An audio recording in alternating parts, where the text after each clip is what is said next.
Hello students. आज से हम लोग शुरू कर रहे हैं गणित की अपनी पहली कक्षा। इसमें आज हम पढ़ेंगे अध्याय 1 जिसका नाम है वास्तविक संख्याएं। ये पूर्णतः हिंदी माध्यम के लिए है, जो कि सामान्य रूप से Bihar board, UP board, Rajasthan board, Madhya Pradesh board, यानी कि जहां तक भी हिंदी माध्यम की कक्षाएं होती है, जहां पे भी आपके पास एनसीईआरटी की किताबें हैं, एनसीईआरटी के बुक्स हैं, वहां पे उन सभी विद्यार्थियों के लिए ये समान रूप से उपयोगी कक्षाएं रहेंगी। और प्रयास रहेगा कि नियमितः निश्चित अंतराल पर मैं आप लोगों के लिए इसी तरह की कक्षाएं लेके आते रहूं। तो एक भी कक्षाओं को मिस मत करें और इस कक्षा को सिर्फ अपने तक ही सीमित न रखें, अपने दोस्तों के तक शेयर अवश्य करिए। तो आइए हम शुरू करें आज की यह अपनी कक्षा, जिसका नाम है वास्तविक संख्याएं। तो सबसे पहला प्रश्न आता है कि आखिर संख्या है क्या।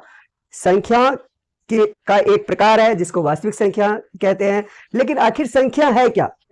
देखिए, आप कई वर्ष पहले की अगर बात करेंगे तो उस समय में लोग गिनना नहीं आता था। फिर धीरे धीरे जब विकास हुआ, सभ्यता फली फूली, व्यापार का विकास हुआ, तो उस समय में गिनती की आवश्यकता हुई। तो उस समय में जो चीजें थी, जो आसपास की चीजें थी, उनको गिनने के लिए कुछ प्रयोग किया जाने लगा। तो आखिर निश्चित चीजों को बताने के लिए जिस मात्रात्मक समूह का प्रयोग किया गया, यानी कि जिस मात्रा का प्रयोग किया गया, जिस संकेत चिन्हों का प्रयोग किया गया, उसी को संख्या कहा जाने लगा। तो संख्या की जब बात करते हैं तो संख्या मुख्य रूप से दो प्रकार की होती है। संख्या दो प्रकार की होती है। एक को हम लोग कहते हैं वास्तविक संख्याएं, और दूसरी को कहते हैं काल्पनिक संख्याएं। काल्पनिक संख्याएं यानी कि इमेजिनरी नंबर, वास्तविक संख्या है यानी कि रियल नंबर। जो वास्तविकता में जिस संख्याओं का प्रयोग हम लोग करते हैं, वो सभी संख्याओं का समूह वास्तविक संख्याएं कहलाती है। काल्पनिक संख्याएं जो वास्तविकता में कोई संख्या नहीं है लेकिन हमने उसकी कल्पना करी है, तो उसको हम कहते हैं काल्पनिक संख्याएं। जैसे कि उदाहरण के लिए अगर मैं आपसे पूछूं √-1 का मान कितना होगा, तो हकीकत में √-1 का कोई मान नहीं होता है, लेकिन हम काल्पनिक संख्याएं लिखते हैं इसके लिए आयोटा। और इसी प्रकार से और भी बहुत सारी संख्याएं होती है जिसके विषय में आप उच्चतर कक्षाओं में यानी कि हायर स्टडीज में जानेंगे, इसलिए इसको अभी हम स्किप करेंगे। अभी हम बात करेंगे इन संख्याओं की, यानी कि वास्तविक संख्याओं की। तो वास्तविक संख्याओं की जब बात करें तो वास्तविक संख्याएं मुख्य रूप से दो प्रकार की होती है। एक को कहते हैं हम परिमेय संख्या, और दूसरी संख्या को कहते हैं अपरिमेय संख्या।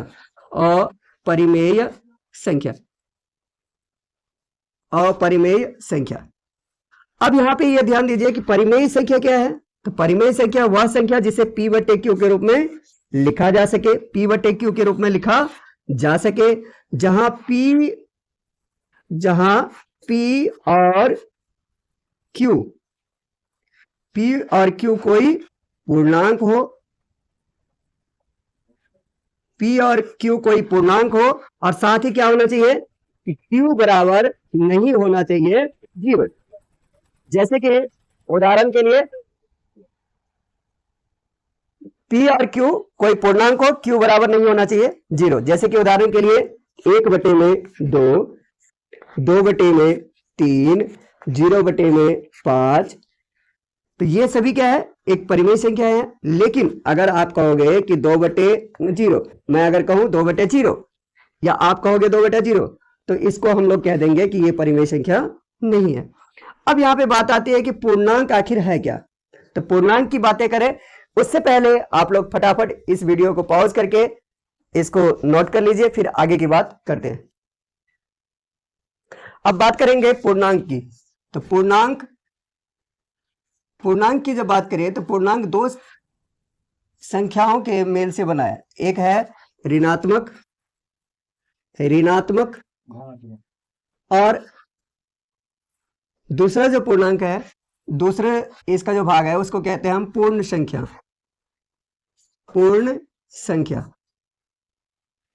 पूर्ण संख्या।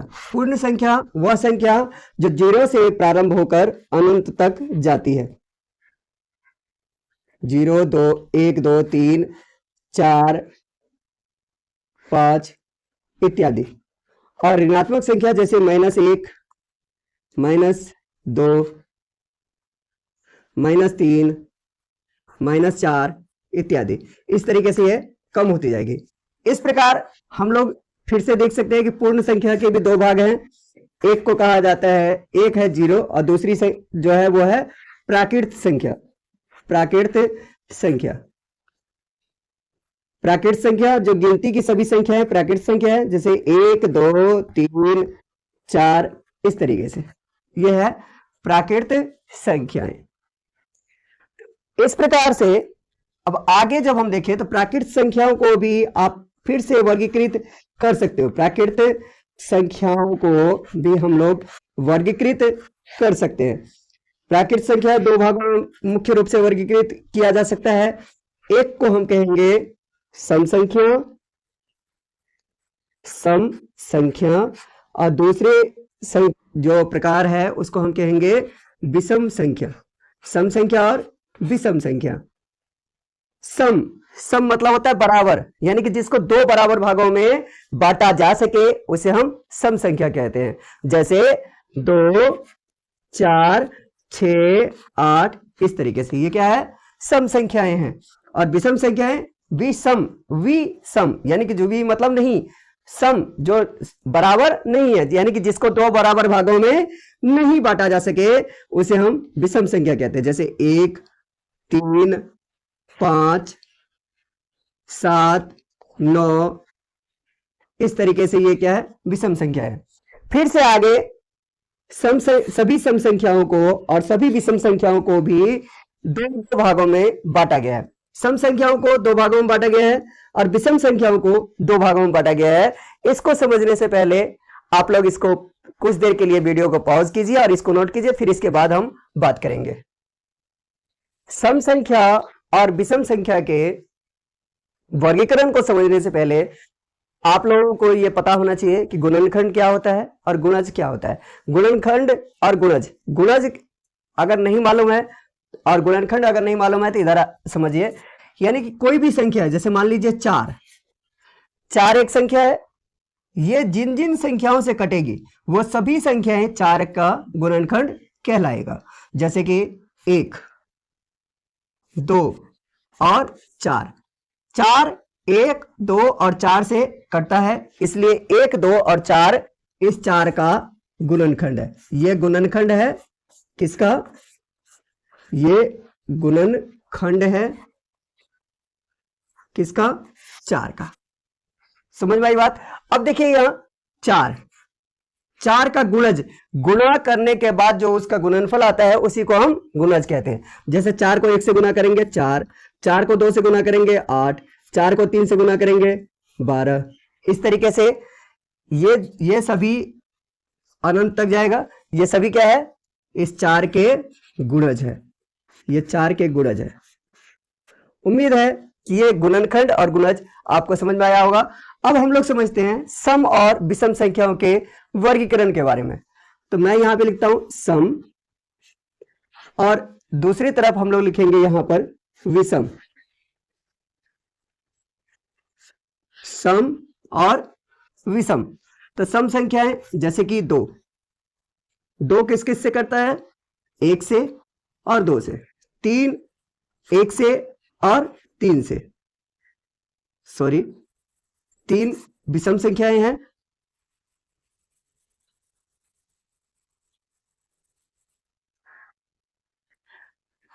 4 1 2 4।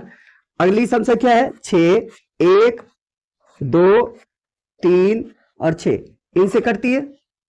यानी कि 6 का गुणनखंड है 1 2 3 और 6। उसके बाद 8 की अगर बात करें, 8 का गुणनखंड है 1 2 4 और 8। इसी तरीके से 10 का गुणनखंड है 1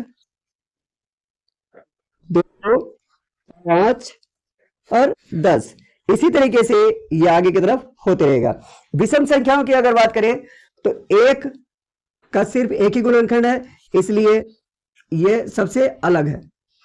इसके बाद की अगर बात करें हम, तीन का गुणनखंड है 1 और 3, 5 का गुणनखंड है 1 और 5, 7 का गुणनखंड है 1 और 7, 9 का गुणनखंड है 1, 3, 9, फिर 11 का गुणनखंड है 1 और 11, 13 का गुणनखंड है 1 और 13,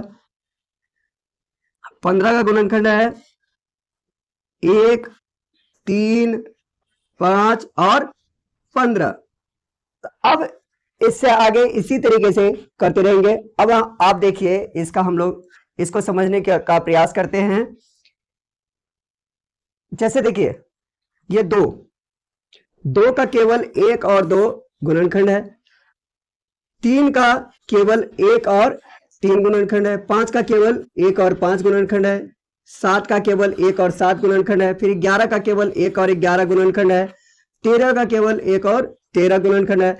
बाकी जितनी भी संख्याएं हैं यहां पर, उन सभी की 2 से अधिक गुणनखंड है। तो जिनकी सिर्फ और सिर्फ 2 गुणनखंड है, जैसे कि 2 है, 3 है, 5 है, फिर उसके बाद 7 है, फिर 11 है, उसके बाद ये 13 है, तो इन सभी संख्याओं को हम लोग कहते हैं अभाज्य संख्याएं।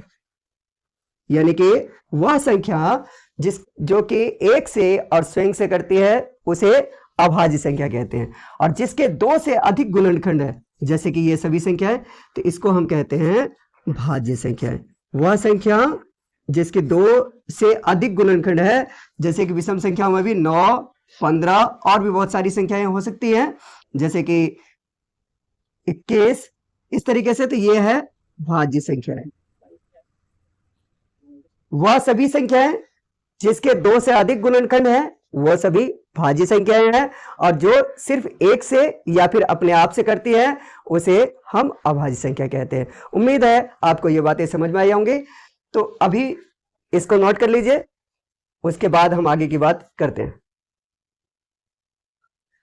अब हम लोग समझेंगे 2 महत्वपूर्ण शब्दों को, जो कि है, एक को कहते हैं मौसा यानी कि महत्तम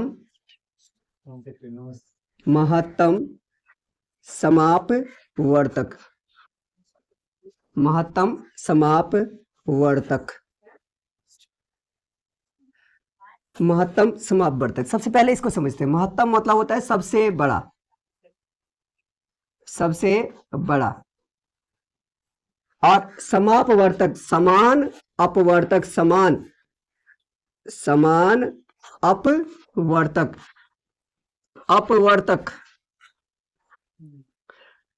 अपवर्तक। इसी के बारे में अभी हमने कुछ देर पहले चर्चा किए थे, जिसको दूसरे शब्दों में आजकल हम लोग कहते हैं गुणनखंड। गुणनखंड यानी कि सबसे बड़ा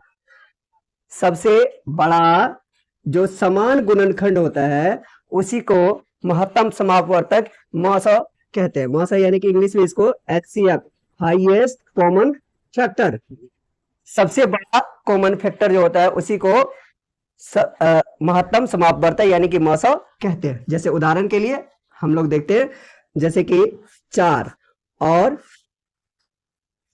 दूसरा एक लेता हूं मैं 6, तो 4 का गुणनखंड क्या क्या है? 1, 2 और 4। और 6 का गुणनखंड क्या क्या है? 1, 2, 3 और 6। तो इसमें देखिए समान गुणनखंड कौन कौन सा है? 1 है दोनों में समान, 2 है दोनों में समान, लेकिन दोनों में बड़ा कौन सा है? तो 2। तो इसलिए इसका मौसा हो गया 2, इसका मौसा हो गया 2, मौसा 2 हो गया। अब इसी तरीके से अब आगे हम समझेंगे, दूसरा है लौस। लौस का मतलब होता है लघुत्तम समापवर्त्य। लघुत्तम समापवर्त्य। लघुत्तम मतलब होता है सबसे छोटा। लघु मतलब छोटा, और लघुत्तर उससे छोटा और लघुत्तम सबसे छोटा। उसी उसी तरीके से महत्त, महत्त मतलब होता है बड़ा, महत्तर उससे बड़ा और महत्तम सबसे बड़ा। उसी तरीके से लघुत्तम सबसे छोटा, समापवर्त्य यानी कि समान अपवर्त्य, समान अपवर्त्य, अपवर्त्य, समान अपवर्त्य, अपवर्त्य इसी की बात अभी हमने कुछ देर पहले करी थी। इसको आजकल गुणज भी कहा जाता है, यानी कि अपवर्त्य का दूसरा नाम गुणज भी है। तो समान गुणज, सबसे छोटा समान गुणज। इन्हीं दो संख्याओं का उदाहरण हम लेते हैं 4 और 6। तो 4 के गुणज क्या क्या है? 4, 8, 12, 16, इस तरीके से आगे चलते रहेगा।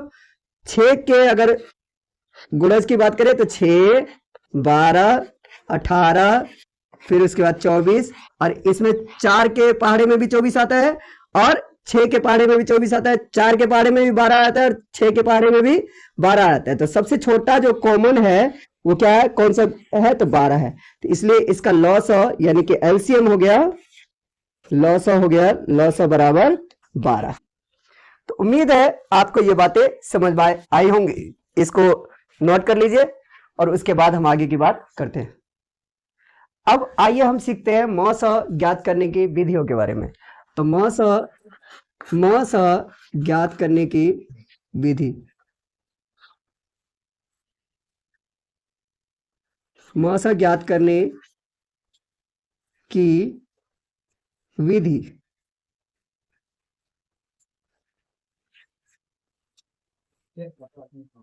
मौस ज्ञात करने की विधि, मौसा ज्ञात करने की मुख्य रूप से अभी तक आप लोगों ने पढ़ा होगा कि मौसा ज्ञात करने की 2 विधियां हैं। एक को कहते हैं हम भाग विधि और दूसरे को कहते हैं अभाज्य गुणनखंड विधि।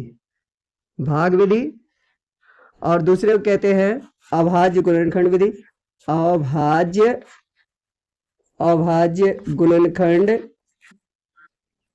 गुणनखंड विधि, दूसरे को अभाज्य गुणनखंड विधि कहते हैं। लेकिन कक्षा 10 में एक और विधि इंट्रोड्यूस की गई है, यानी कि इसको लाया गया है, जिसका नाम है यूक्लिड विभाजन प्रमेयिका। यूक्लिड विभाजन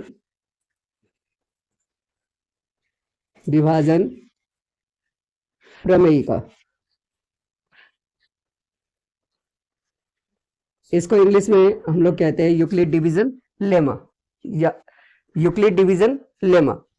भाग विधि जिसमें कि छोटी संख्या से बड़ी संख्या में भाग देते हैं, और यह प्रक्रिया तब तक चलती है जब तक कि अंतिम संख्या ना कट जाए। जैसे कि उदाहरण के लिए 4 और 6 का ही लेते हैं। इसका अगर भाग विधि से मौसा निकालना है तो 4 से 6 में हम भाग देंगे तो 4 एकम 4, 2 आया शेष। अब इस 2 से इस 4 में भाग देते हैं तो 2 दूनी 4, यहाँ पे कुछ नहीं बचा तो यह हो गया 2, इसका मौसा। तो यहाँ पे मौसा बराबर हो गया, मौसा बराबर 2। और इसी 4 और 6 का अगर अभाज्य गुणनखंड विधि से हम हल करें तो अभाज्य गुणनखंड विधि से तो कैसे होगा? तो दोनों संख्याओं का हम निकालेंगे अभाज्य गुणनखंड। जैसे 4 का अभाज्य गुणनखंड क्या होगा? 2 गुना 2। 6 का अभाज्य गुणनखंड क्या होगा? 2 गुना 3। यदि आपको अभाज्य गुणनखंड निकालना नहीं आता है तो आप लोग इसमें संकोच ना करें, क्योंकि आगे मैं आप लोगों को बहुत अच्छी तरीके से अभाज्य गुणनखंड निकालना सिखाने वाला हूं। अब इसमें जो कॉमन है 4 का अभाज्य गुणनखंड 2 और 2, 2 गुना 2, 6 का 2 गुना 3। अब इस दोनों में जो कॉमन है, जैसे 2 कॉमन है तो इसका मौसा हो गया, मौसा हो गया 2। इस प्रकार से हमने देखा यह है भाग विधि, यह है अभाज्य गुणनखंड विधि, यूक्लिड विभाजन प्रमेयिका, यानी कि जिसको हम Euclid division lemma, Euclid division lemma भी कहते हैं, यूक्लिड डिवीजन लेमा भी कहते हैं। तो अब यूक्लिड डिवीजन लेमा नाम सिर्फ सुनने में अटपटा लग रहा है, नया लग रहा है, लेकिन इसका प्रयोग आपने बहुत पहले ही कर लिया है। याद कीजिए कि जब आप दो संख्याओं को भाग देते थे और उसकी जांच करते थे, भाग किसी एक संख्या में दूसरी संख्या से भाग देते थे और जो आपका उत्तर आता था उस उत्तर की जांच करते थे। जैसे कि उदाहरण के लिए, अगर आपने 4 से 6 में भाग दिया तो 4 एकम 4, शेष आ गया 2। तो अब इसकी जांच आप कैसे करते थे? तो लिखते थे भाज्य बराबर भागफल, भाजक गुना भागफल, भाजक गुना भागफल अजोड़ शेष। भाज्य बराबर भाजक गुना भागफल जोड़ शेष। अब यहाँ पे भाज्य क्या है, भाजक क्या है, भागफल क्या है, शेष क्या है, इसको समझिए। तो ये जो है हिस्सा, यह है भाज्य, बीच वाला हिस्सा है भाज्य, और ये है भाजक, और ये है भागफल, और ये है शेषफल, यानी कि शेष। तो इसको गुना करते हैं, तो जैसे देखिए 4 गुना 1 और प्लस 2, तो 4 एकम 4 और 2 6, तो ये बीच वाली संख्या के बराबर है। और इसी को यूक्लिड डिवीजन लेमा में इसने कहा है कि भाज्य यानी कि a, कोई संख्या a है, इसमें जब आप किसी संख्या b से भाग देंगे तो इसका भागफल आएगा q और प्लस इसका शेष आएगा r, जिसमें ये जो r होगा वो r b से छोटा होगा, या फिर r जो होगा वो b के 0 के बराबर होगा, 0 बराबर होगा r के, और r हमेशा b से छोटा होगा। तो यही है यूक्लिड विभाजन प्रमेय का। अभी आप इसको नोट कीजिए, इसके बाद हम आगे की बातें करेंगे।